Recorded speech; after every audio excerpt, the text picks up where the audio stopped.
Hello, good morning, students. Today we are going to discuss the topic Introduction to Resume Building from the subjects Personal Psychology. Let us understand first what is resume. Resume is a very important document and it should be in a formal way. Every job applicant is carrying this or submitting this at the time of interview, and it is actually a document which is consisting your qualification and other details for applying for the position. Always a resume is accompanied with a cover letter. In the cover letter, where you can express your interest for the specific job, that will have some relevant purpose on the resume. And if you look at that American jobs, there is a limitation for making a resume. It could be either one page or maximum 2 pages in the length.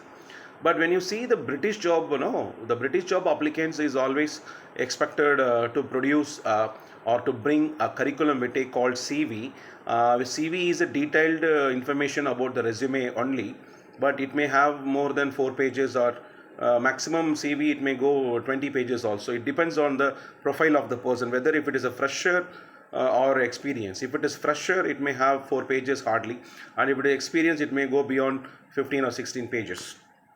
So when you look at the sections of resumes, there is these are the most common sections, or you can find in any kind of resume or curriculum vitae.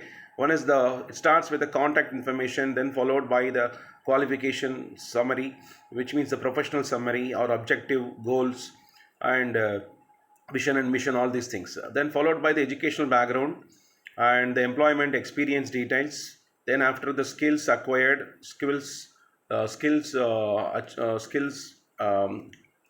person who whether he is good at any particular skills can be mentioned, and then followed by certifications and the social contribution, I mean the volunteer experience, and other miscellaneous or other secondary data in the final.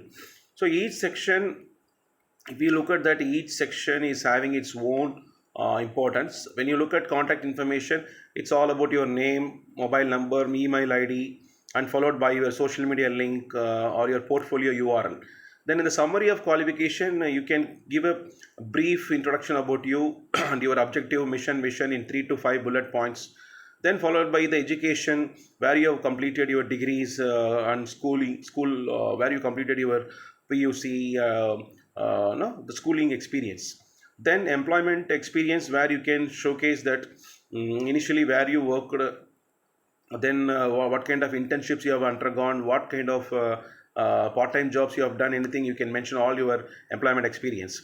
Then finally the skills, you can list out those skills, how those skills are relevant to your particular job what you are applying for. And certification is also very important, where you showcase your expertise, that will be add-on value for your skills. And a volunteer experience is also, it's highly expected, because it shows your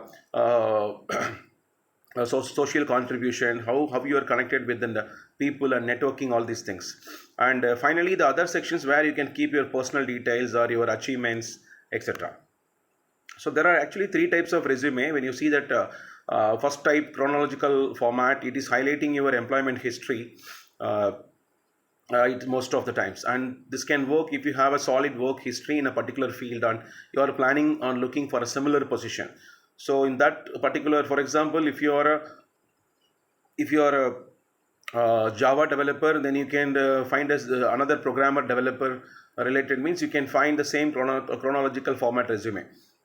But when it comes to functional resume, functional format, it is highlighting your skills is must. Okay, so you can use this format to show that you are capable of doing that particular thing, even if it is not directly related to your work history. It is the best choice for any kind of jobs, or if you want to have a career jump, or if you for a changing careers.